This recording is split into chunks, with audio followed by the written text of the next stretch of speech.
before your legend ever will. September 6th, 1997, 5:30 a.m. When Elton John opened his sleepless eyes, he had only 6 hours left until the hardest day of his life. He sat on the edge of his bed, buried his face in his hands. He could almost hear Diana's voice. "Elton, you're being ridiculous again." He tried to smile, but couldn't. The phone had rung 5 days earlier. The Spencer family wanted this. The fragility in Diana's brother Charles Spencer's voice. "Elton, you were her real friend." Please, he had said no at first. How could he sing? Diana was gone, but there was something he didn't know.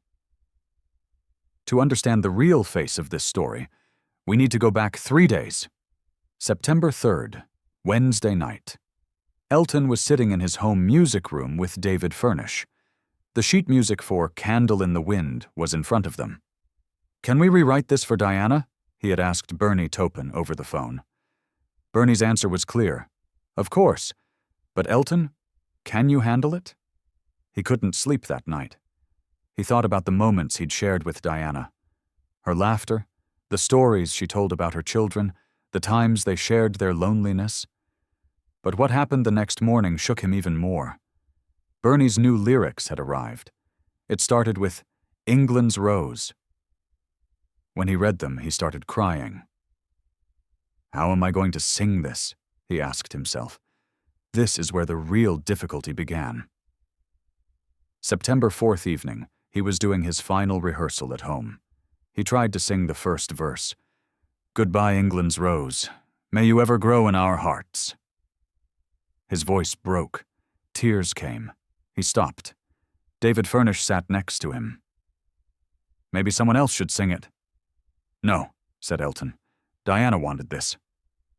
I'm going to sing it." Throughout the night, he tried 20 times. Each time he stumbled at the same part. "You were the grace that placed itself where lives were torn apart." He thought of Diana's children, William and Harry. They would be there too. And the thought that came to his mind at that moment changed him. "I need to be strong for them. Diana would want that too." On the morning of the funeral, reality hit. As he entered Westminster Abbey, his legs were shaking. 2,000 people, the royal family, world leaders, and that golden piano standing there. The bishop approached him.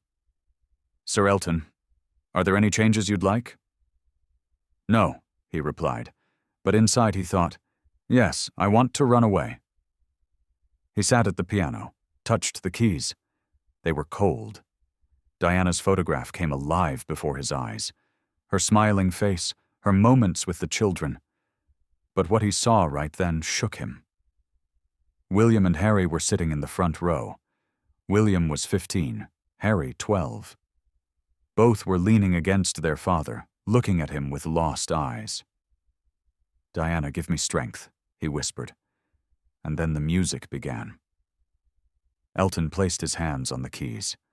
He played the first chords. They echoed between the massive walls of the Abbey.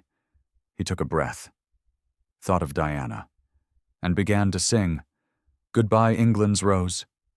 His voice was trembling, but it came out. The second verse arrived. "May you ever grow in our hearts." Queen Elizabeth leaned forward. Charles clasped his hands, but the sound coming from among the 2,000 people surprised him. A soft, sobbing sound, then another. People had started crying. Elton continued. Every word was Diana's memory. Every note was the echo of their times together. The most difficult moment came in the middle of the song. "And it seems to me you lived your life, like a candle in the wind." Diana loved this part the most. "This song describes me," she would say with a laugh. Elton's voice grew stronger. Now there was only himself and Diana in that abbey. The 2,000 people, millions of viewers were forgotten, never fading with the sunset when the rain set in. He remembered Diana's hardest moments, the divorce process, media pressure, her loneliness. But what happened when he reached the final verse was unexpected. Your footsteps will always fall here, along England's greenest hills. William and Harry stood up, next to their father, in tears but standing tall, just like their mother. When the final note was played, there was a deep silence in Westminster Abbey. Elton pulled his hands away from the keys, bowed his head. He had finished it. There was no applause in the protocol. This was a funeral service. But the first clap came, from the back, from an uncertain place, then another, and suddenly 2,000 people stood up. For the first time in Westminster Abbey's history, there was applause at a funeral service. Even Queen Elizabeth had stood up. Prince Charles, William, Harry. Everyone was clapping. But what Elton felt at that moment was much more valuable than applause. William looked at him and nodded slightly, as if to say, "Thank you." Harry tried to smile. Diana's voice echoed in his ears. "Well done, my friend." Those 6 minutes weren't just a song performance. When Elton got up from the piano, he knew he had given the most important performance of his life. Not for money, not for fame, for friendship. Candle in the Wind, 1997, would later become the best-selling single in history. But Elton never sang this version again. "That song belonged to Diana," he said years later. "It was with her and stayed with her." After Diana's funeral ended, Elton quietly left the Abbey. He didn't speak to anyone. He went straight home and saw no one for 3 days. But those 6 minutes had shown the entire world that friendship is more powerful than music.